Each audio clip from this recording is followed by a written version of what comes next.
Suku Aus dan Khazraj adalah dua suku yang selalu bermusuhan semasa jahiliyah. Ketika cahaya Islam menyinari dan menghilangkan permusuhan mereka, sikap saling bersaing tidak bisa hilang begitu saja. Hanya saja persaingan mereka kini dalam menunjukkan bakti dan perjuangan serta pembelaan kepada Nabi Shallallahu Alaihi Wasallam dan Islam. Ketika suku Aus yang diwakili Muhammad bin Maslamah dan teman-temannya berhasil membunuh musuh Islam, Ka'b bin Ashraf, seorang tokoh Yahudi yang sering menghasut dan menyakiti orang-orang Islam, suku Khazraj berusaha untuk bisa mengimbangi prestasi tersebut.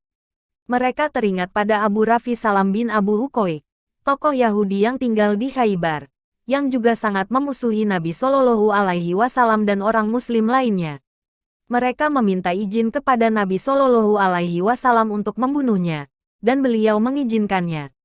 5 orang dari Bani Salimah dan Bani Aslam, yakni Abdullah bin Atik, Mas'ud bin Sinan, Abdullah bin Unais, Abu Qatadah Harits bin Ribi dan Huzai bin Aswad Erdotham berangkat ke Khaybar untuk melaksanakan tugasnya. Nabi Shallallahu Alaihi Wasallam menetapkan Abdullah bin Atik sebagai pimpinan rombongan tersebut, dan beliau melarang membunuh wanita dan anak-anak. Mereka tiba di benteng Abu Rafi ketika matahari telah tenggelam, dan pintu benteng hampir ditutup. Ibnu Atik berkata kepada teman-temannya, "Tetaplah kalian di sini. Aku akan menyiasati penjaga pintu gerbang agar aku dibolehkan masuk." Abdullah bin Atik duduk tak jauh dari pintu gerbang dan menutupi dirinya dengan kain seolah-olah sedang buang hajat, sementara orang-orang telah masuk semuanya. Melihat masih ada orang di luar, penjaga itu berteriak, "Hai hamba Allah, jika engkau hendak masuk, segeralah, karena aku akan mengunci pintu ini." Ibnu Atik segera saja masuk dan bersembunyi.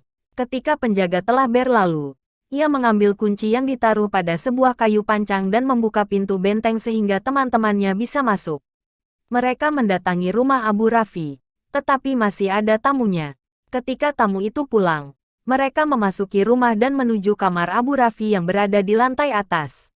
Setiap melalui pintu, mereka menguncinya sehingga akan mempersulit bantuan kalau mereka ketahuan. Ketika sampai di kamarnya, keadaan sangat gelap sehingga sulit diketahui di mana Abu Rafi berada. Ibnu Atik berinisiatif memanggil namanya. Abu Rafi balik bertanya, "Siapa itu?" Abdullah bin Atik segera saja menebaskan pedang ke arah suara itu. Terdengar jeritan. Tetapi tampaknya itu belum membunuh tokoh Yahudi tersebut. Ia diam-diam keluar kamar. Sesaat kemudian masuk lagi seolah-olah datang untuk membantu. Ia berkata, "Suara apa yang tadi aku dengar? Wahai Abu Rafi." "Celakalah ibumu," kata Abu Rafi. "Barusan ada lelaki yang memukulku dengan pedang. Kali ini posisinya cukup dekat. Mereka berlima memukulnya beberapa kali, dan terakhir menusuk perut Abu Rafi hingga tembus ke belakang." Setelah itu mereka segera keluar dari kamar dan rumah tersebut. Tetapi Ibnu Atik kurang hati-hati sehingga terjatuh ketika menuruni tangga. Betisnya retak dan ia membalutnya dengan sorban. Beberapa saat kemudian orang-orang berkumpul ke rumah Abu Rafi karena adanya keributan, dan mereka mendapati salah satu tokohnya telah mati. Istri Abu Rafi menceritakan apa yang terjadi. Ia juga sempat berkata, "Saat itu aku mendengar suara Ibnu Atik, tetapi aku menafikannya. Apa mungkin Ibnu Atik ada di sini?" Mereka berlima tidak langsung kembali ke Madinah, tetapi menunggu sampai pagi di luar dinding benteng untuk meyakinkan diri bahwa tokoh Yahudi itu sudah mati. Ketika seseorang telah mengumumkan kematian Abu Rafi, mereka segera pulang. Tiba di Madinah. Saat itu Nabi Shallallahu Alaihi Wasallam sedang berdiri di atas mimbar. Beliau langsung menyambutnya dengan bersabda, "Wajah-wajah yang telah memperoleh kemenangan.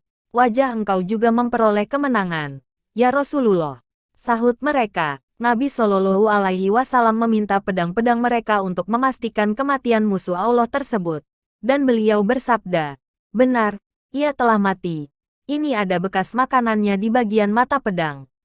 Nabi Shallallahu Alaihi Wasallam mengusap kaki Ibnu Atik yang sakit, dan seketika itu sembuh.